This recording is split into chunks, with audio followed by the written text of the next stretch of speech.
Hi అందరికీ, నేను మీ సూర్య. ఈరోజు నేను ఎగ్ బిర్యానీ ఎలా చేయాలో చేసి చూపించేస్తున్నాను. చూసి ట్రై చేయండి. చాలా సింపుల్గా తొందరగా అయిపోవాలంటే ఇలా ట్రై చేసి చూడండి. ముందుగా నేను హాఫ్ కేజీ బాస్మతి రైస్ తీసుకుని ఇలా వేసుకొని వాటర్ వేసుకొని శుభ్రంగా కడుక్కున్న తర్వాత వాటర్ తీసేసి మళ్ళీ మంచి వాటర్ వేసుకొని ఒక 1 అవర్ నానబెట్టుకుని ఉంచుకోవాలి. ఇలా ఉంచుకున్న తర్వాత స్టవ్ వెలిగించి కుక్కర్ పెట్టుకొని 2 స్పూన్ల ఆయిల్, 2 స్పూన్లు నెయ్యి ఇలా వేసుకున్నాక బిర్యానీ సామాను అన్నీ కూడా ఒక్కొక్కటి అన్నీ ఇలా వేసుకోవాలి. ఒక హాఫ్ కప్పు జీడిపప్పు కూడా వేసుకోండి, బాగుంటుంది. ఇలా వేసుకున్న తర్వాత 2 ఉల్లిపాయలు, ఒక 4 పచ్చిమిర్చి పొడవుగా కట్ చేసుకోండి. సన్నగా పొడవుగా కట్ చేసుకుని అవి కూడా వేసుకున్న తర్వాత గోల్డ్ కలర్ వచ్చే వరకు వేయించుకోవాలి. దాంట్లోనే 1 స్పూన్ అల్లం వెల్లుల్లి పేస్ట్, పెద్ద స్పూన్ అయితే 1 స్పూన్ అల్లం వెల్లుల్లి పేస్ట్ సరిపోతుంది.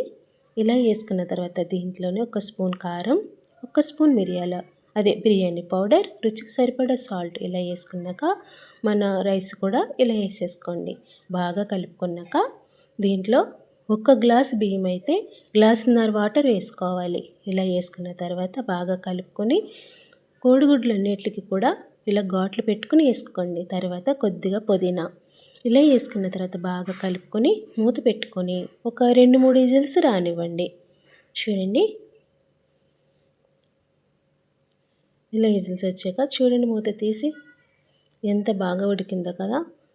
టైం కూడా చాలా తక్కువ టైంలో అయిపోతుంది, కానీ టేస్ట్ మాత్రం చాలా బాగుంటుంది. దీంట్లో పెరుగు పచ్చడితో తిని చూడండి, చాలా బాగుంటుంది.